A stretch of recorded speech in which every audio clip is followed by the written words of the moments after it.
Hello नमस्कार दोस्तों, हमारे यूट्यूब टेक्निकल ओवरव्यू में आपका हार्दिक स्वागत है। अभिनंदन है। आशा करते हैं आप लोग भी बढ़िया होंगे, स्वस्थ होंगे और आपकी अच्छे से तैयारी चल रही होगी। मेरा नाम विवेक प्रताप है और UP triple S C latest update connect साइक 2702 का नोटिफिकेशन आउट हो चुका है। ITI अनुदेशक का रिजल्ट कब आएगा?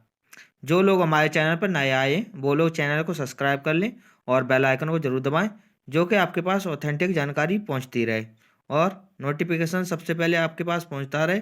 तो इस वजह से वीडियो को स्किप ना करें, क्योंकि वीडियो थोड़ी लंबी हो सकती है।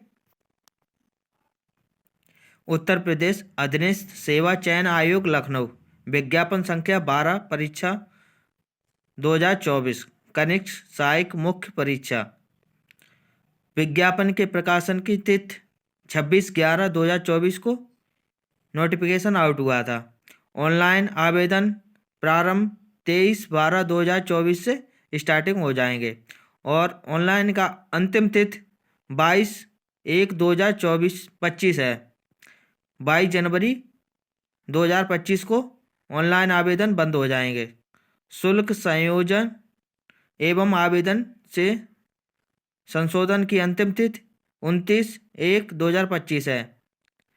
जैसे आपने फीस नहीं कटाई है तो उसकी संशोधन तिथि और फीस कटाने तक की तिथि 29/1/2025 है। तो चलते हैं विज्ञापन में, देखते हैं क्या क्या है।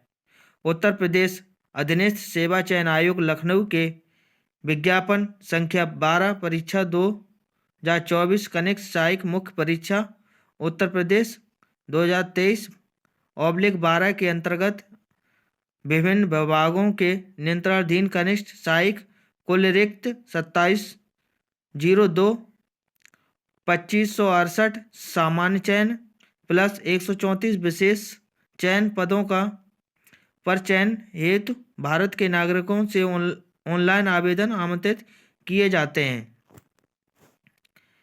कनिष्ठ सहायक मुख्य परीक्षा हेतु अभ्यर्थियों की शॉर्ट लिस्ट उनके प्रारंभिक अर्हता परीक्षा प्राइमरी एलिजिबिलिटी टेस्ट, मतलब जिन्होंने पैट दिया है 2023 के अनुसार यह भर्ती निकाली गई है। इस परीक्षा में प्रतिभाग हेतु केवल वही अभ्यर्थी ऑनलाइन आवेदन कर सकते हैं जो प्रारंभिक अर्हता परीक्षा 2023 पैट दिया है।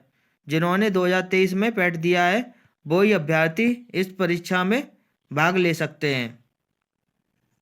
स्कोर अथवा नॉर्मलाइजेशन स्कोर 0 या उससे कम नकारात्मक अंक वाले को अभ्यर्थी को मुख्य परीक्षा हेतु शॉर्टलिस्ट नहीं किया जाएगा। मतलब जिसका 0 से ऊपर अंक है उनको इस परीक्षा में लिया जाएगा, चाहे उसका 1 नंबर हो उसको लिया जाएगा। घोषणा पत्र वेब पेज के निचले हिस्से में अभ्यर्थी द्वारा की जाने वाली घोषणा का प्रारूप प्रदर्शित होगा। अभ्यर्थी यह अपेक्षा है कि घोषणा पत्र की अंत्य वस्तु का ध्यान पूर्वक अध्ययन कर लें तथा यदि घोषणा पत्र में से सहमत हो तो सभी बिंदुओं को टिक करते हुए नीचे दिए गए वेरिफिकेशन कोड को दर्ज करें।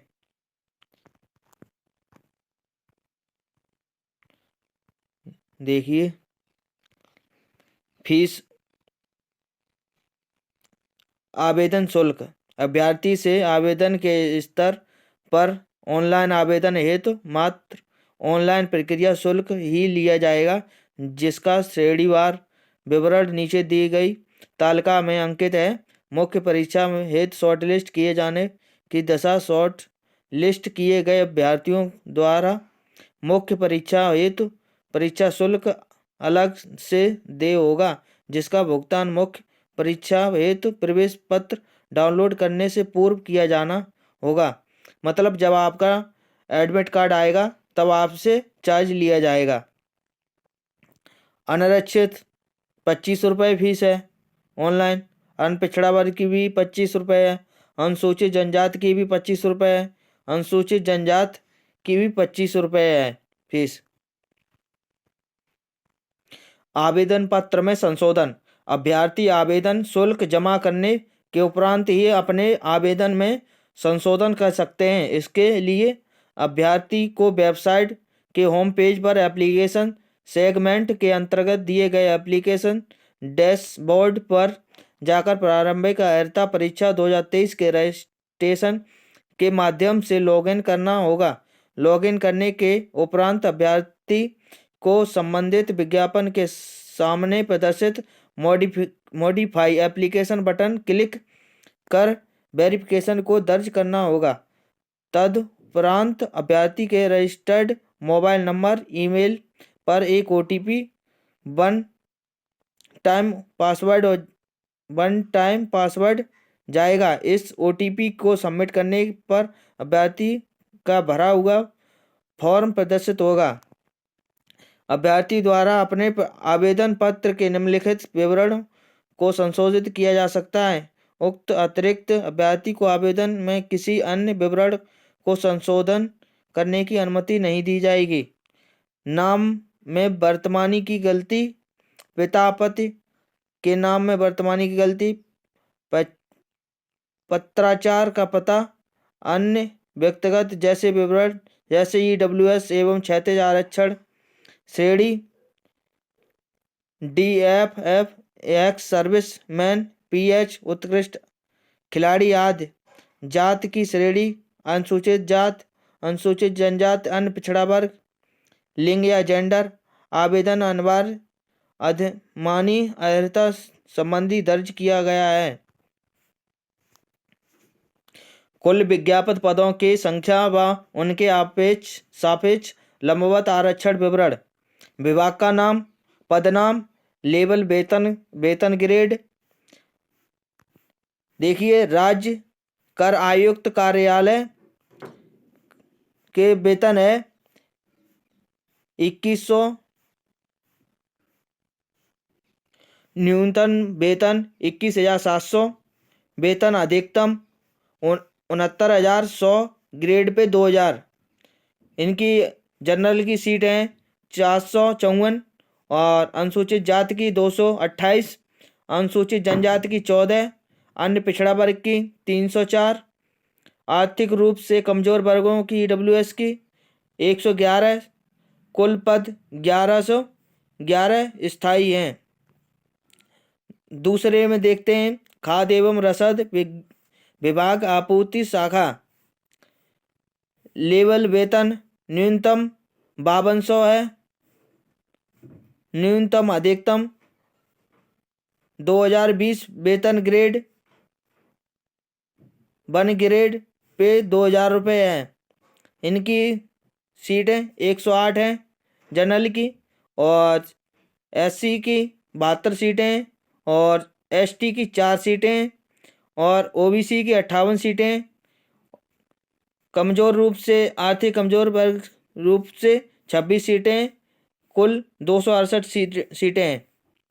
उद्योग एवं उद्यम प्रोत्साहन निदेशालय उत्तर प्रदेश कानपुर, कनिष्ठ सहायक मुख्यालय स्तर, लेवल 3 वेतन है इनका, और अधिकतम वेतन 69,100 है, और इनकी सीटें 46 हैं जनरल की, और SC की 24 हैं, अनुसूचित जाति की 2 सीटें और 28 सीटें हैं। कमजोर वर्ग अन्य पिछड़ा वर्ग की 28 सीटें और कमजोर वर्ग के लोगों की 11 सीटें, टोटल सीटें 111 सीटें हैं। समाज कल्याण विभाग निदेशालय की वेतन 3 है और 21,700 से लेके 69,100 है। देखिए, इसमें 28 सीटें जनरल की, SC की 10 सीटें और ST की 2 सीटें और OBC की 23 सीटें, कमजोर वर्ग की EWS की 7 सीटें और 70 सीटें हैं टोटल इसमें। देखिए, इसमें चिकित्सा एवं स्वास्थ्य सेवा निदेशालय उत्तर प्रदेश, जो लोग भरना चाह रहे हैं वो लोग इन सीटों को देख लें किस किस में भरना है, तो वो इस हिसाब से भर सकते हैं। देखिए, खाद्य एवं रसद विभाग विपणन शाखा। नंबर 8, कार्यालय आयुक्त एवं निबंधन सहकारिता उत्तर प्रदेश लखनऊ। दीनदयाल उपाध्याय गोरखपुर विश्वविद्यालय गोरखपुर, 61 सीटें हैं इसमें। अर्थ एवं शाखा विभाग उत्तर प्रदेश, इसमें 60 सीटें हैं। छत्रपति साहू जी महाराज विश्वविद्यालय कानपुर, इसमें 58 सीटें हैं। राजा महेंद्र प्रताप सिंह राज्य विश्वविद्यालय अलीगढ़, इसमें 46 सीटें हैं। राजकीय महाविद्यालय राजकीय सार्वजनिक पुस्तकालय क्षेत्रीय उच्च शिक्षा कार्यालय, इसमें 44 सीटें हैं। महाराज सोहेल देव राज्य विश्वविद्यालय आजमगढ़, इसमें 40 सीटें हैं। महिला कल्याण निदेशालय की इसकी 40 सीटें हैं। मत्स्य निदेशालय की 38 सीटें हैं। संपूर्णानंद संस्कृत विश्वविद्यालय वाराणसी, इसकी 36 सीटें हैं। निदेशालय स्थानीय निधि लेखा परीक्षा निदेशालय की 35 सीटें हैं। मां कुंभरी विश्वविद्यालय की सहारनपुर में 30 सीटें हैं। बुंदेलखंड विश्वविद्यालय झांसी 23 सीटें। अभियोजन निदेशालय उत्तर प्रदेश की 20 सीटें। निदेशालय कारखाना उत्तर प्रदेश कानपुर की 18 सीटें। नागरिक सुरक्षा निदेशालय उत्तर प्रदेश की 18 सीटें। प्रोफेसर राजेंद्र सिंह रज्जू भैया विश्वविद्यालय प्रयागराज की 18 सीटें। दिव्यांगजन सशक्तिकरण निदेशालय की 18 सीटें। उच्च शिक्षा निदेशालय उत्तर प्रदेश प्रयागराज की 17 सीटें। महात्मा गांधी काशी विद्यापीठ की वाराणसी 15 सीटें। समाज कल्याण विभाग निदेशालय की 14 सीटें। मुख्यालय कारागार प्रशासन एवं सुधार सेवाएं उत्तर प्रदेश की 14 सीटें। कार्यालय दुग्ध आयुक्त दुग्धशाला विकास उत्तर प्रदेश लखनऊ की 13 सीटें। प्रशिक्षण एवं सेवा आयोजन निदेशालय उत्तर प्रदेश की 11 सीटें। उत्तर प्रदेश राज्य कर्मचारी सामूहिक बीमा निदेशालय की 8 सीटें। प्राविधिक शिक्षा परिषद उत्तर प्रदेश लखनऊ की 8 सीटें। कृषि विपणन एवं कृषि विदेश व्यापार निदेशालय उत्तर प्रदेश की 6 सीटें। नगर विकास नगर निकाय निदेशालय उत्तर प्रदेश की 5 सीटें। विविध माप विज्ञापन विभाग की 5 सीटें। पंचायती राज लेखा निदेशालय उत्तर प्रदेश की 5 सीटें। खेल निदेशालय की 5 सीटें। उत्तर प्रदेश वस्त्र प्रौद्योगिकी संस्थान कानपुर की 4 सीटें। संस्थागत वित्त बीमा बाह्य साहित्य परियोजना महानिदेशालय की 4 सीटें। निदेशालय कोषागार उत्तर प्रदेश की 4 सीटें। आंतरिक लेखा एवं लेखा परीक्षा निदेशालय उत्तर प्रदेश की 2 सीटें। सचिवालय प्रशिक्षण और प्रबंधन संस्थान की 2 सीटें। दीनदयाल उपाध्याय राज्य ग्राम विकास संस्थान बक्सी का तालाब लखनऊ की 2 सीटें। मत्स्य निदेशालय की 2 सीटें। न्यायालय कार्यालय राज्य आयुक्त दिव्यांगजन उत्तर प्रदेश की 2 सीटें। छत्रपति साहूजी महाराज शोध एवं प्रशिक्षण संस्थान लखनऊ की 1 सीट है। कार्यालय आयुक्त एवं निबंधन सहकारिता उत्तर प्रदेश की 27 सीटें। अर्थ एवं संस्था विभाग उत्तर प्रदेश की 25 सीटें। खाद्य एवं रसद विभाग आपूर्ति शाखा की 15 सीटें। अभियोजन निदेशालय उत्तर प्रदेश की 11 सीटें। संपूर्णानंद संस्कृत विश्वविद्यालय वाराणसी की 7 सीटें। दीनदयाल उपाध्याय गोरखपुर विश्वविद्यालय की 7 सीटें। आंतरिक लेखा एवं लेखा परीक्षा निदेशालय उत्तर प्रदेश की 4 सीटें। श्रम आयुक्त कार्यालय कानपुर की 4 सीटें। मत्स्य निदेशालय की 4 सीटें। कृषि विपणन एवं कृषि विदेश व्यापार निदेशालय उत्तर प्रदेश की 4 सीटें। राजकीय महाविद्यालय राजकीय सार्वजनिक पुस्तकालय क्षेत्रीय उच्च शिक्षा की 4 सीटें। पेंशन निदेशालय उत्तर प्रदेश की 3 सीटें। होम गार्ड्स मुख्यालय उत्तर प्रदेश की लखनऊ की 3 सीटें। मूल्यांकन विभाग राज्य नियोजन संस्थान उत्तर प्रदेश की 3 सीटें। खेल निदेशालय उत्तर प्रदेश की 3 सीटें। उत्तर प्रदेश राज्य कर्मचारी सामूहिक बीमा निदेशालय की 2 सीटें। महिला कल्याण निदेशालय की 2 सीटें। राजा महेंद्र प्रताप सिंह राज्य विश्वविद्यालय अलीगढ़ की एक सीट है। छत्रपति साहू जी महाराज विश्वविद्यालय कानपुर की एक सीट है। न्यायालय कार्यालय राज्य आयुक्त दिव्यांगजन उत्तर प्रदेश की एक सीट है। रेशम निदेशालय उत्तर प्रदेश की एक सीट है। संस्थागत वित्त बीमा और बाहा साहित्य परियोजना महानिदेशालय की एक सीट है। उत्तर प्रदेश वस्त्र औद्योगिक संस्थान कानपुर की एक सीट है। मतलब जनरल की 583 सीट है, एससी की 64 सीट है, और ये है ओबीसी के सीट हैं 718, 238 है ईडब्ल्यूएस की सीटें। टोटल सीट है 2700, 2 सीट।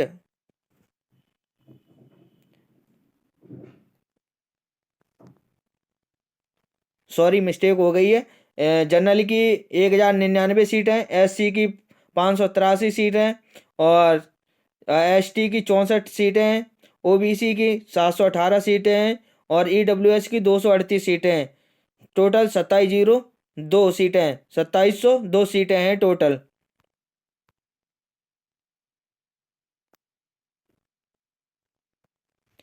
बात करते हैं पेपर की। भाग 1 में हिंदी परिज्ञान और लेखन योग्यता के 30 क्वेश्चन आएंगे। सामान्य बुद्धि परीक्षण के 15 क्वेश्चन आएंगे, और सामान्य जानकारी के 20 क्वेश्चन आएंगे। कंप्यूटर एवं सूचना प्रौद्योगिकी की अवधारणाओं एवं इस क्षेत्र में समस्या समसामयिक प्रौद्योगिकी विकास एवं नवाचार का ज्ञान के 15 क्वेश्चन आएंगे। उत्तर प्रदेश राज्य से संबंधित सामान्य जानकारी के 20 क्वेश्चन आएंगे। मतलब 100 क्वेश्चन आएंगे और 120 मिनट मिलेंगे आपको, 2 घंटे का टाइम मिलेगा, और इसमें 1/4 की नेगेटिव मार्किंग रहेगी। हिंदी परिज्ञान और लेखन योग्यता उम्मीदवारों से हिंदी भाषा का ज्ञान तथा उनके समझ एवं लेखन की योग्यता के परीक्षण हेतु प्रश्न पूछे जाएंगे। सामान्य बुद्धि परीक्षण, इस परीक्षण का उद्देश्य किसी नई परिस्थितियों के समझने उसके विभिन्न तत्वों का विश्लेषण तथा पहचान करने तथा तर्क करने की योग्यता को मापना। इस परीक्षण में ऐसे प्रश्न होंगे अनुदेशों को समझने, संबंधों, समानताओं तथा संगतताओं का पता लगाने, निष्कर्ष निकालने और इसी प्रकार की बौद्धिक प्रक्रिया को आधारित। बात करते हैं आईटीआई अनुदेशक 2406 आईटीआई इंस्ट्रक्टर का रिजल्ट कब तक आने की संभावना है। तो आईटीआई इंस्ट्रक्टर का रिजल्ट अभी कोर्ट में भर्ती गई हुई है, जो कि फरवरी में चली गई थी 2024 में। अभी तक उसका एक केस का डिसक्वालीफाइड कर दिया, मतलब उसको कैंसिल कर दिया गया है, और अगला जो 22-31 वाला है कोर्ट केस, उसको अभी पेंडिंग में है। तो इस वजह से ये क्लियर हो जाता है आईटीआई इंस्ट्रक्टर का जो कोर्ट केस, तो रिजल्ट दिसंबर के लास्ट वीक में आने की संभावना पूरी तरीके से बन जाएगी। और जो लखनऊ के आस पड़ोस जो लोग रहते हैं, जो छात्र रहते हैं, तो उनसे अनुरोध करते हैं कि वहाँ 4-5 छात्र जाएं और सचिव जी से बात अपनी रखें और उनसे बोलें कि आईटीआई अनुदेशक 2406 के रिजल्ट कब तक आने की संभावना है। तो इससे बच्चों को पता चल जाएगा पूरी तरीके से हमारा रिजल्ट कब तक आने की संभावना बन जाएगी, और उनसे एक डेट निश्चित तय करा लें कि इस डेट को हमारा रिजल्ट आ जाएगा इस वीक के अंदर। और हमारे अनुसार तो अब दिसंबर के लास्ट वीक में आने की संभावना है रिजल्ट की। और जो फीडिंग का काम था 25 तारीख को बताया था कि उन्होंने 25 नवंबर को पूरा हो जाएगा, तो फीडिंग का काम पूरा हो चुका है, ऐसा मिलने में सूचना मिली है कि फीडिंग का काम पूरा हो चुका है। बस आईटीआई इंस्ट्रक्टर का रिजल्ट डिक्लेयर होने के लिए ही बचा हुआ है, जो कि जैसे ही court case supreme court case अपना ऑर्डर निश्चित करता है, वैसे ही कोर्ट केस क्लियर ओके और रिजल्ट डिक्लेयर हो जाएगा। वीडियो अच्छी लगी हो तो वीडियो को लाइक करें, शेयर करें और सब्सक्राइब करें। जो लोग हमारे चैनल पर नए आए हैं वो लोग चैनल को सब्सक्राइब कर लें और बेल आइकन को जरूर दबाएं, और जो कि आपके पास ऑथेंटिक जानकारी मिलती रहे आपके पास। जय हिंद, जय भारत।